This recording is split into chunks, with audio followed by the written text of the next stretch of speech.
Welcome back to MVM. Today I am bringing you a sponsored preview. This one is for Titans from Go On Board Games. Titans is a historical fantasy war game that has you taking on the role of actual countries in the 17th century, but with these magical powers and these titans that have come down to help each nation in battle. You're actually kind of playing as the spirit of the nation, rising up to draw on magical energies to defend your nation, build your armies, and conquer the other players.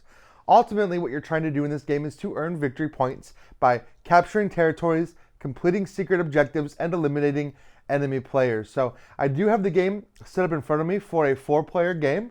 This is a scenario-based game. So you're going to have a book of scenarios that can be different setups for different player counts based on which nations you're currently using.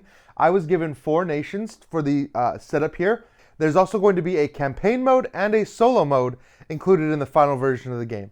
But like I say all the time, this is just a Kickstarter prototype, even though this looks really close to being final. You're going to see the minis out on the board, and I'm playing on a game mat. I'm not sure if the mat is the base level of the Kickstarter or not, but I have a game mat here that I'm playing on as well. So if you take a look at the board, you're going to see the map of the world in the center, already set up according to the scenario I'm playing. Each player is going to choose a color, and they're going to take that combat board for that player. On the back, you're going to have a little bit of history and story about your nation, and on the front, you're going to have your nation ability, your Titan ability, the number of support cards you can have, because every one of these things is different for the different nations, and you're going to have a power tracker down here, and a little breakdown of what the dice faces are so you can kind of remember what each die does. In addition, each player is going to take all of their starting units. You're going to get an entire set of dice for yourself. Now, and this dice pool is limited. When you use these dice, this is the most dice you're ever going to get to roll in combat. So there is kind of a minimum and maximum to the dice you can roll. In addition, everyone is going to start the game with their nation deck.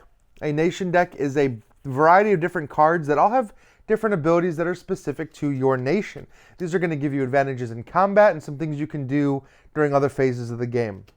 Everyone is going to be dealt 3 support cards to start the game with. Support cards, again, are going to allow you to do combat tricks and support your units in different ways.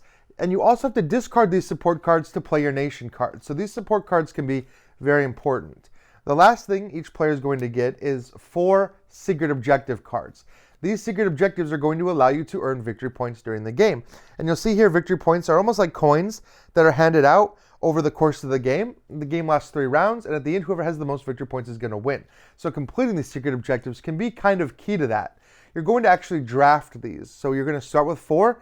Each player is going to take 1, pass it around, and when it gets down to the 2, they're going to choose 1 to keep and 1 to discard. So you're actually going to start the game with 3 of these objective cards. And the last thing you do during setup is purchase your first nation card. Everyone, like I said, has this deck of nation cards. You're going to draw 3. You're going to look at them, and you're going to choose one to build based on the cost that's in the upper corner. You're given 3 support cards to start the game, but you might spend a couple of them to build a nation card here. The nation card you choose to build is going to go out in front of you. In addition, you can choose 1 card to put on the bottom of your deck. For example, you might not like it. You don't want to see it again. You'll bury it. The cards you don't bury or play are just returned to the top of your deck.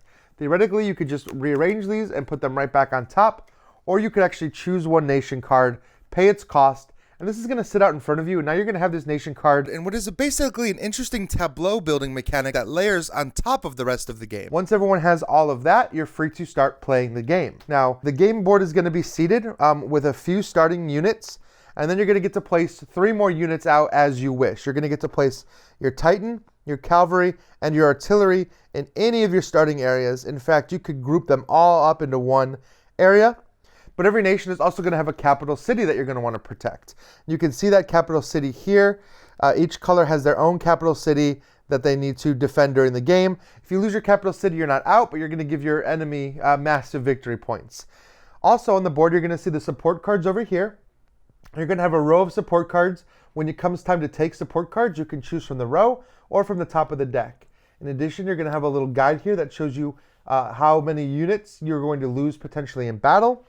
And then on this side, you're going to see ways to score victory points, what happens at the end of the round, and the different phases of a round. So everything's actually printed on the board for quick and easy reference. On your turn, you're going to do 3 things. You're going to do these 3 things in this particular order. The first thing you're going to do is choose an order card. You're going to see 2 rows here. You're going to see a row of active orders and a row of upcoming orders. You're going to look at this row here. There's going to be a different number of cards based on player count and a different number of cards in the total deck based on player count. Now, this is one of the most interesting, unique things about this game is on your turn, you have to choose one of these order cards. It's the only way to take actions in the game. But you can execute that order in any order. So I could take this card, I could do the bottom ability before I could do the top ability. I don't have to do all the abilities. In fact, you could decide to do none of the abilities. In fact, planning out and using these order cards strategically is the core puzzle you're trying to solve in the game. You want to take orders that are going to benefit you, but maybe also block your opponent from using some of the better order cards as well. They're going to determine, like, help you draw support cards, move your units around the board, recruit new units. When an order card is used, it's going to go to the discard pile, and you're going to carry out the action. For example, this one lets me move up to 4 units, and I could just move these units across the board kind of however I wish, as long as I'm only moving 4 units. After you move your units, you're going to check and see if you have initiated a combat. Now, for the first couple rounds, as you're moving your characters around, you're probably not going to be initiating combat right away, but eventually things are going to come to a head with different characters involved in combat with each other. Now, only 2 characters are ever going to be in combat. As you're moving into an area, you're going to be stopping kind of at the border and you're going to initiate a battle. For example, here, the yellow and green players are about to initiate a battle. Battling is fairly simple. You're going to look at the units you have and you're going to roll those dice. So yellow is going to get to roll an artillery die, an infantry die, and a cavalry die versus a cavalry and infantry die. And these dice all have a certain number of hits. You're going to calculate the number of hits that you've gotten versus your opponent, and you're going to look at this chart over here. And it's going to tell you, based on how much difference there is between your different rolls, what happens. So if there's a 5+ difference, you're losing 2 guys, you have to retreat, but you get to draw 3 support cards. And your opponent gets 4 victory points. So the better you do in combat, the more beneficial things are. The loser is going to have to retreat back to one of their areas. The winner gets to come and take the area. Now, after you've rolled your dice, you can play support cards or use your nation cards. But the thing is, the attacker always has the advantage when it comes to this. The defender has to roll their dice, choose all of their support cards, all of their nation cards, calculate their total strength, and you're going to see printed on the bottom here, they actually have a strength meter you can use to help calculate your damage. Once you've calculated your total strength as the defender, then the attacker gets to go. So they know what number they have to hit. They can go all out and play a bunch of support cards or use all their nation cards in order to trigger some of these higher abilities. Now, the only way around that is building a stronghold. Some of the order cards are going to let you put a stronghold out. A stronghold can come into an area, and that's going to count as your territory, and it's going to allow the defender to, first of all, draw an extra support card at the beginning of combat, and the defender is going to go last. So the attacker has to determine their total strength, then the defender knows exactly what they have to defend against. So if the defender holds, then the attacker is going to have to retreat with their surviving units back to the other area, but you're going to get a number of victory points if you win. So combat is going to be started automatically whenever these characters enter battle with each other. Now, when Titans enter into battle, you're going to have the option to roll your Titan dice and use your Titan special ability.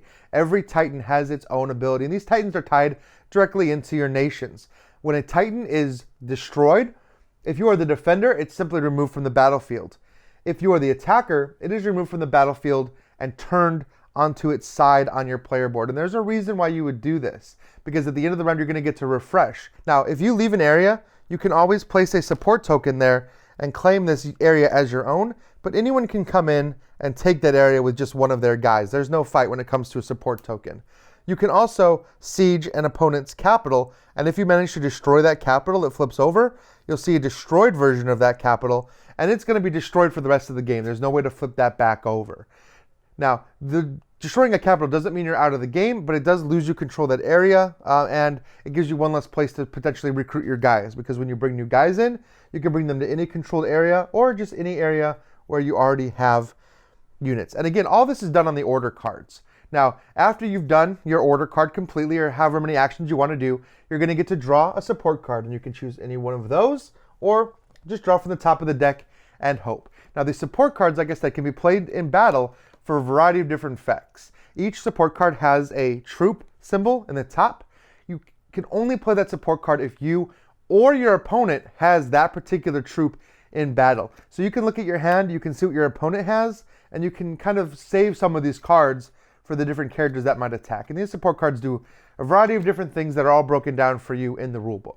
Once that's done, you're going to clean up. You're going to refill the support cards if they were taken, and you're going to restore your Titan. If your Titan was played sideways, which can happen if you're the attacker, you just straighten them back up. If they're already straight, they get to come out on the board just like you had recruited. So if you were defending and you lose at the end of your next turn, you're going to get to come back anyway. You don't have to wait a whole extra turn to do that. And that is the end of your cleanup phase. You're going to go on to the next player's turn. Now, what's interesting here is you'll see the orders. There's one less to choose from. So the next player to go is going to have to choose from one of the remaining orders, and then so on until there's only one order left. That order is going to get discarded. Once the last order has been taken, all of these orders are going to slide down, and these become the active orders, and you're going to flip over a new set of orders. Now you're going to continue around back to the first player with a new set of orders to choose from, and you're going to do the same thing. Each player is going to take an order, use these orders until there's only one left. You're going to discard it. This is going to slide back down, and you're going to go around and do that one more time. So each player is actually going to get to take 3 orders, or use 3 orders, and these orders have a variety of different actions on them. Some of them give you 1, some of them give you 3. So depending on how you choose the order cards, you might be taking more actions. Once this row cannot be completed, which means there's always one order card that you're not going to see, that triggers the end of the round. At the end of each round, you're going to follow what happens. It's going to show you here. So everyone is going to get a victory point for every controlled territory they have, and then you're going to pass the turn marker around. So everyone has a first player marker. You're going to pass the first player marker and move the round token to the next round. In addition, you're going to be able to take 2 reinforcement actions. You're going to see the reinforcement actions printed there. There are 2 different rows, each with 2 options. So you're going to choose 2 of these total, either one of these top reinforcement actions and one of these bottom reinforcement actions. So you're going to be able to draw more support cards. You're going to be able to draw more nation cards. You're going to be able to recruit units, or you're going to be able to draw secret objective cards. These secret objective cards can be completed on your turn. You just flip it over and you show that you've completed it. You're going to score those points immediately. However, you don't refresh these. The only way to refresh these is during the reinforcement phase. After that, you're going to take all of the order cards, you're going to reshuffle them, and they're going to come back the next round in a different order. Now, you're going to do this whole process 3 times. At the end of the 3rd time, you're going to still give out victory points for controlling the different areas, but that's it. There is no more in-game scoring. So the most points you're going to get are actually obtained through the game and by completing those secret objective cards. So the player who had the most territories or controlled the most territories throughout the game is going to accumulate those victory points, which means you kind of want to focus on the person that has the most territories. You want to chip those territories away so they don't maintain or build on that lead. So that is going to be the end of the game. You're going to calculate your points. Whoever has the most victory points in front of them is considered the winner. Now, that is one scenario. There are a variety of different scenarios available. And like I said, potentially a campaign coming down the line and a solo mode. Now, I know there is a lot that I can't show you here, or a lot of things that are coming with stretch goals that I've already kind of been informed about. You'll want to take a look at their Kickstarter page. So go look at that because, like I said, a variety of new things planned for this game that I wasn't given. So take a look at Titans. This game is on Kickstarter right now. So please go take a look at it. Come back here, ask any questions, leave any comments. And as always, please like, subscribe, and follow everything we do. And I will see you next time.